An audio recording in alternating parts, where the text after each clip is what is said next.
তো আমার বন্ধুরা যারা বলছো যে ভাই তুমি কি নর্থ বেঙ্গলি, তুমি হিন্দি ব্লগিং কেন করছো? দেখো বন্ধু, হিন্দি কথা বলতে আমার ভালো লাগে, প্রথম কথা হচ্ছে এটা।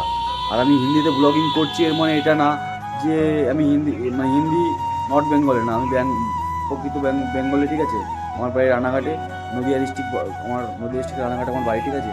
তো আমি হিন্দি বলতে জাস্ট একটু ভালো লাগে, এর জন্য আমি হিন্দিতে ব্লগিং করি। অন্য কোনো মতলব নেই ভাই, ঠিক আছে।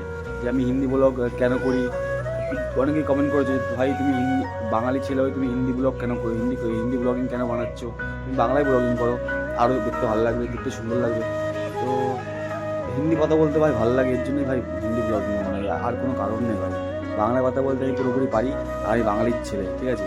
আমি গর্বিত, আমি বাঙালির ছেলে, আর বাংলা কথা বলতে আমি পুরোপুরি পারি, কোথাও বাদে না আমার, ঠিক আছে। তো ওটাই আর কিছু না ভাই। তো যারা যারা আমার চ্যানেলে নতুন ভাই, তারা একটু সাপোর্ট দেবা, একটু ভালোবাসা দিবা, আমার মানে ভিডিও করার আগ্রহটা আরও বাড়াবা। যদি তোমরা বাড়াও তাহলে অবশ্যই এর থেকে ভালো ভালো ভিডিও তোমাদের জন্য আরও নিয়ে আসবো, ঠিক আছে। নেক্সট টাইমের থেকে ভালো ভালো ভিডিও তোমাদের জন্য নিয়ে আসবো, আরও তোমার দেখতে আরও ভালো লাগবে, ঠিক আছে। বাস এইটুকুই বলার ছিল তোমাদেরকে, ঠিক আছে। আর কোনো কিছু বলার নেই। একটু ভালোবাসা দাও তোমরা, ঠিক আছে। একটু ভিডিও, একটু কমেন্ট করো, একটু শেয়ার করে দাও ভাই, বাস এইটুকুই। আর অন্য কিছু তোমাদের চাই না, ঠিক আছে। আর আমার ইউটিউব চ্যানেল নতুন হলে একটু সাবস্ক্রাইব করে দিও, ঠিক আছে। তো বাস ভাই এটুকু বলার ছিল। বাই বাই, আজকের জন্য বাই বাই। কালকে আবার আসবো নতুন একটা ভিডিও নিয়ে তোমাদের জন্য, ঠিক আছে। এটাই বলার ছিল।